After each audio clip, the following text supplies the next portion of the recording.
Hello, Clay Neves again. Hey, I want to talk to you about something exciting in this session, something that's near and dear to my heart, and that is how do you build repeat and referral business by not just joining your local Chamber of Commerce, but by owning it in your category. And I'd like to teach you how to be able to do that. Now, I come at this from a little bit of experience as an ex-chamber executive myself, having managed a chamber for about 3.5 or 4 years. I keep telling people it was the funnest low-paying job I ever had, and it's just a service of the heart to be able to manage a Chamber of Commerce. Probably one of the funnest jobs I've ever had. So it's near and dear to my heart. Now, I also served as a board member prior to becoming the executive, and so I'm very familiar with this. And I used my Chamber of Commerce membership over and over again throughout the years to really, really expand my business. So I want to share with you some things I've learned that will help you to own your Chamber of Commerce for your category. Now, to look at a Chamber of Commerce, it really is the link in the community, or should be, that links businesses or members of the Chamber of Commerce to all the different categories of stakeholders in the community. So most chambers will not only connect chamber members with other members, they'll go out of their way of outreach with events or other activities that will also allow chamber members to connect with non-member businesses. It also helps then recruit other businesses into the chamber. It also allows chamber members to have access and knowledge of what's going on at the city, county, state, and maybe even national level in terms of government and government affairs. Because nowadays, government regulation and government interaction is critical to business success, particularly in some industries. It also helps us connect to nonprofits in the community. Nonprofits have a big role to play in not only servicing the needs of the community, but in providing the events that extend the networking opportunities beyond mere chamber networking events for you to build your business, to build referrals, etc. And it also helps you connect with the residents in ways, if they're involved in sponsoring or helping with city activities. For example, the city I live in, we have a rodeo every year, and the chamber is extremely involved in that, and a pumpkin festival, and a lot of other city-sponsored events that we help get the businesses of the community involved in. All of those are networking events. All of those help build relationships across the boundaries and connect directly with the residents of the city. And usually local papers are very involved in the chamber as well, and they usually will sponsor things in the chamber that will provide new members some advertising or other opportunity to communicate to all of the homes in the community through the local newspaper and other media. Chamber of Commerce also has a website and other marketing channels available for its members to market their products and services to other chamber members and anybody that may visit the website. So the Chamber of Commerce can be a very critical connecting point for you to connect with the people that will become customers and other relationships that are very important for you to build your business. Okay? Well, let's take a look at why people join the chamber. Businesses, I have found, usually join the chamber for one or more of 3 reasons. Number one, and most likely, they're joining to have the networking opportunities and promotional opportunities that a chamber can provide them. Secondly, particularly the bigger businesses in the community are interested in what the Chamber of Commerce can do for them in terms of business advocacy and government interaction. There are a lot of bigger businesses too that are looking for community involvement and service, as well as other smaller entrepreneurs and particularly people that are stuck at home all day from a home office. And a lot of Chamber of Commerce members are home-based businesses. So those are the three main reasons that I have found businesses join the Chamber of Commerce. Today we're going to limit our discussion more to the networking and promotion end of it so that you can kind of get a feel where real success comes from.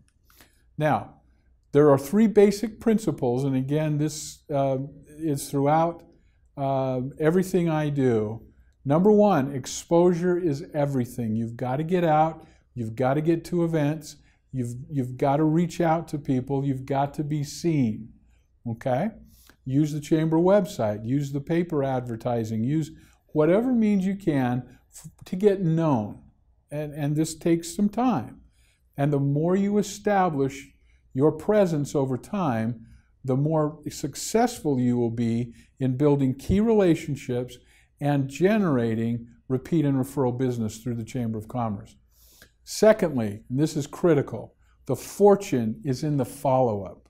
I can't count how many people go to networking events and get cards, and they exchange cards and say, I'll call you or call me or whatever, but they never follow up. It happens to me all the time. I'm amazed as a sales professional. The number of people that connect with me at Chamber events and say, when can I get a hold of you to set an appointment? Why don't we just set an appointment now? You know what I'm saying? Why not take a step out of your sales cycle? Let's set it right now and let's meet next week. Now, that's really good for me if there's somebody I might not really see the value in meeting with.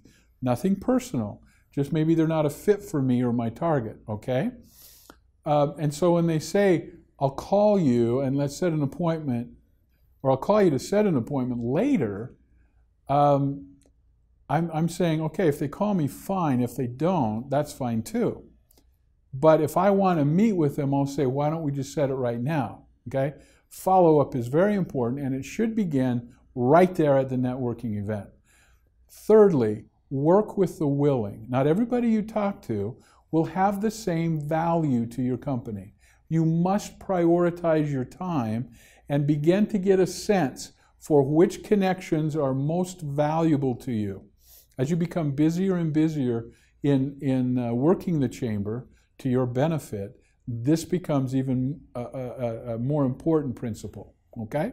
So 3 principles. Exposure is everything. There's a fortune in the follow-up. And third, work with the willing, okay? Life's too short to beat people who don't want to do business with you into doing business with you. So create things that allow them to come up and identify themselves as willing to work with you. Now, let's talk a little bit about what networking isn't, because this is really the main reason people join the Chamber, but it's almost endemic that most of them, particularly if they've never done networking before, may have a misconception of what networking is all about. Networking is not just meeting new people, saying hi, making friends. I mean, that is what it's about in a certain sense, but that's not the end. Networking is not just telling strangers what you do, and it's not trying to sell people on the spot. What is networking then? I've got a definition I use, and it helps direct my activities in chambers of commerce. Networking to me, and this is the way I've defined it, is the geometric expansion of leveraged relationships to achieve a constant flow of repeat and referral business. Now, what do I mean by geometric expansion? If I'm going to a networking meeting to find a customer there, and I approach everybody as a potential customer, I may turn some people away. If I go there to really network, that means to tap into other people's circles of influence and to gain people that I can put into my network and circles of influence, to gain people that I can refer to other people. If that's why I go, I'll be much more successful. You see, the key is don't sell to others when you go to Chamber of Commerce events or you talk to Chamber of Commerce contacts. Sell through others. Now, if you do that, selling to others will naturally follow. If I'm explaining what I do and the value of it to a potential referral partner, if they're interested, if I'm hitting a resonant tone with them, if I'm relevant in their eyes, they'll mention it, and they'll then indicate that they themselves are a referral, okay? But if I approach it directly with them only as trying to sell them as a client, I may turn them off and lose connection to the 12 or 20 or 25 people they know who would be perfect referrals for me. The average person knows about 200 to 500 people. Some well-connected networkers may be upwards of 1,000. And so we don't want to cut off anybody's circles of influence. We want to expand our networks by bringing them into it and allowing them to bring us into theirs. That's really the goal of networking. That's what I mean by the geometric expansion of leveraged relationships. When John introduces me to Jim, I'm leveraging the relationship John and Jim have to create a relationship with Jim, myself. So that I've got all confused, but that's okay. You know what I mean. So let's move on. Now, I look at it as networking is so much more than just going to a meeting and trying to get clients. In fact, I've found 5 dimensions, okay, to strategic networking, to prosperity networking. The first dimension is kind of what you think, you know. Be ready to sell at an event. It happens sometimes. I've done a lot of business at an event, but that's not what I go for. However, I am ready with my phone, with my Square card reader, and there's been a lot of business that I've been able to conduct at a networking event, mainly from people who I've already taken through part or all of the sales process, and it's merely culminating there. Very few do I go there, begin the sales process, and end it at a networking meeting. That's not the purpose of a networking meeting. But be ready. Be ready to write business wherever you go. That's the first dimension. The second dimension is that you want to explore the other person's circles of influence. In other words, I want to ask questions. I want to be curious about where they live, where they went to school, what business they're in, what business they used to be in, what other clubs and organizations they might belong to. I want to be able to explore them in terms of their circles of influence. They may be very relevant to me, and I to them, if I do this, okay? So explore their circles of influence by asking those kind of questions. Also, the third dimension is to explore alternative relationships. One of the mistakes that small business owners make is thinking that all they need is to find clients and everything will be okay. The problem with that is when we get into business, we're usually only good at doing part of what the business requires. The other components of the business that we're not good at kind of makes us struggle a little bit, and we spend a lot more time doing things that we're not as good at as that genius we bring into the business that we're best at.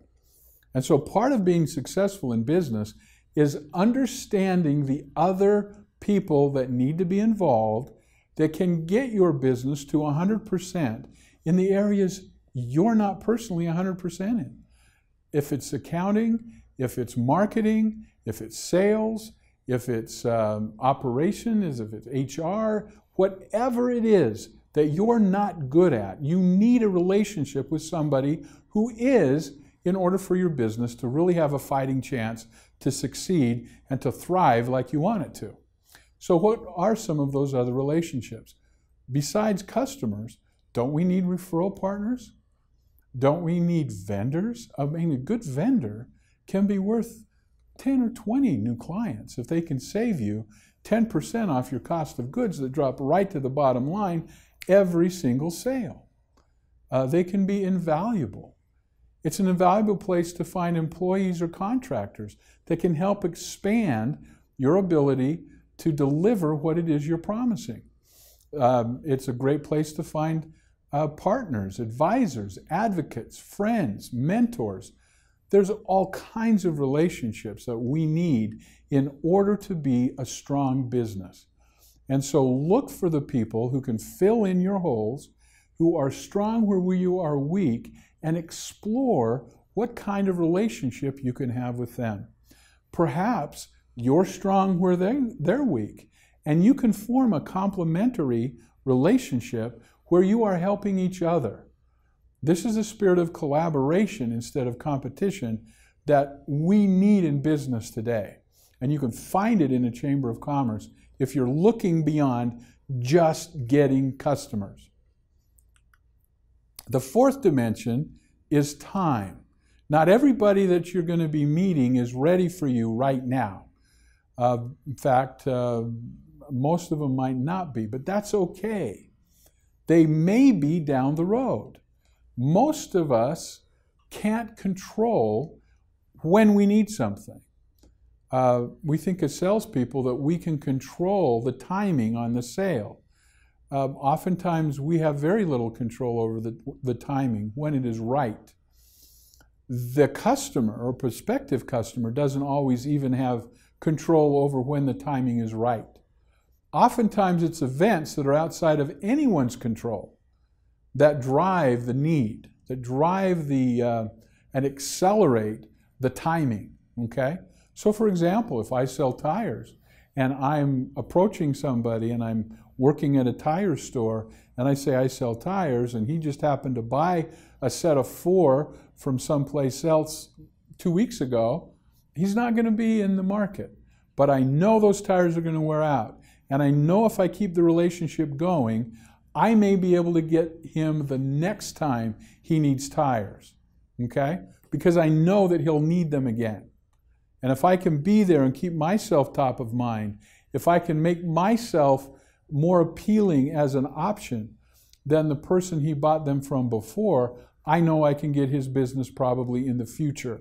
I'm going to need sales then as well. I might as well work on developing this relationship so that when he gets his flat tire, mentally he's in front of my tire store.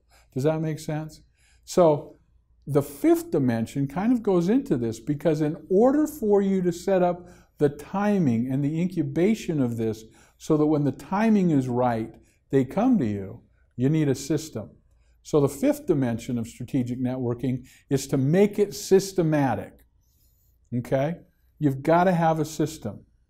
And one of the things I like to set up for my clients is that system.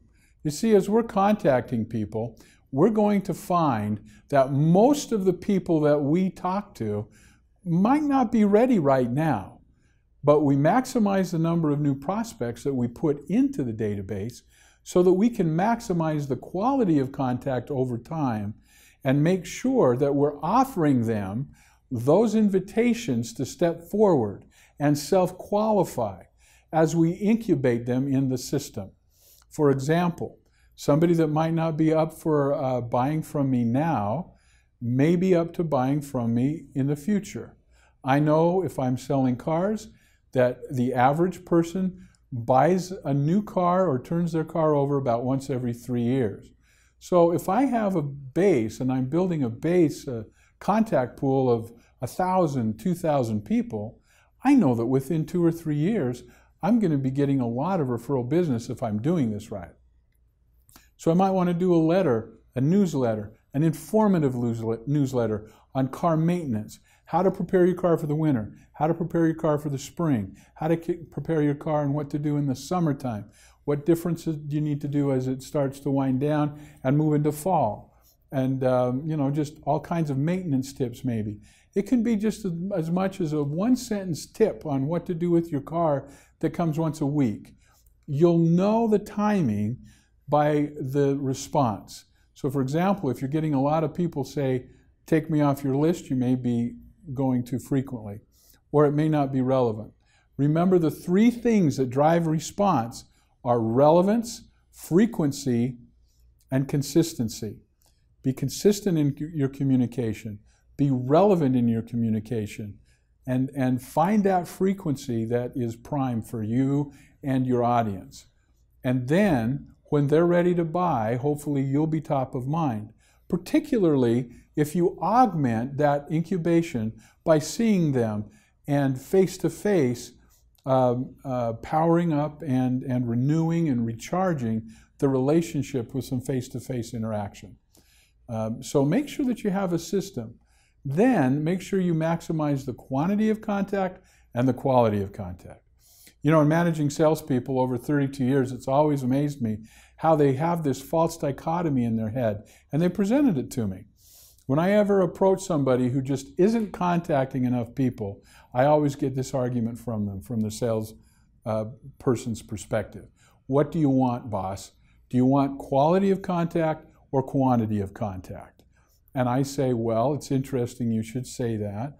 I hired you for both, but I'm negotiable. You tell me which half of your paycheck you don't want to receive, and we can negotiate it. If you only want to do quality contact and not quantity, I'm fine with that.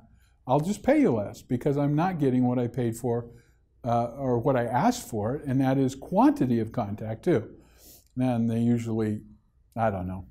Sales management is a fun game. Especially when you can walk away opening their mind to the fact that to win, you've got to have a balance between the quantity and quality. It's not either or, it's both. And the most successful salespeople I have found have been the ones who can contact people. Secondly, work on their quality. So just keep that in mind.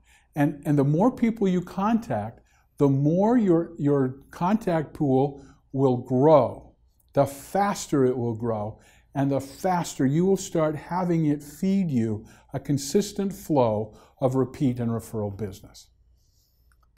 So let's look at all the things that a Chamber of Commerce might have to offer you. You know, Center of Influence Networking. They have all kinds of, you know, official networking lunches or networking events. They put on other events like tabletop expos, ribbon cuttings. They do a lot of educational workshops, women in business, you know, just a lot of things. And you can do with the Chamber website, again, put it out there, and local newspapers are another big way of connecting with people. In terms of education and government affairs, meetings and get-togethers, there's those as well. Now, a lot of people might not think of these as networking opportunities, but any meeting, even though you don't get to stand up and tell people for 30 seconds what you do and what referrals you're asking for, that doesn't mean it's not a networking event. Any event you go to, you should have a goal of meeting people to set appointments and get referrals.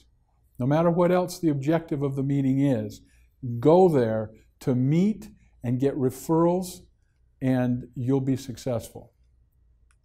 There's a lot of service opportunities, and I would get involved in these. Not only are they fun, but the most important relationships or relationship building opportunities are within service projects, where you're not there to do business, but get to know each other.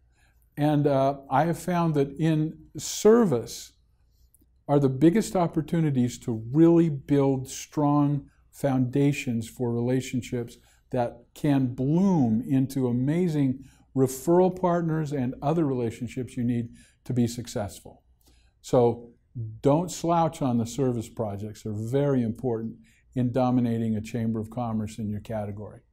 Now, that being said, just remember too that a lot of the people that go to networking events might not even be your target audience, but they are probably connected somehow to people who do.